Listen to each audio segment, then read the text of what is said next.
Ами, вече Миша на Камприщ качихме. Най-високия връх на Кефалония, връх Енус.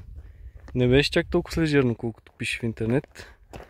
Понеже пише 20 минутки по някаква пътечка. Ами камъняци са си, тегавичко е. Печете, топло е.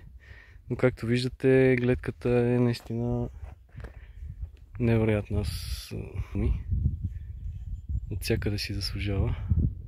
Е 360 градусова панорама навсякъде.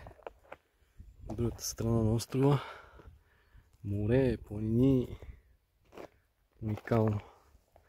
Не знам, май ми е четвърти връх в Гърция. Много е красив. Просто елате и го вижте, защото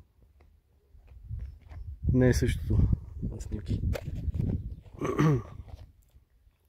И сега ще хапнем по един геврек и се връщаме. Ходиме на плаж.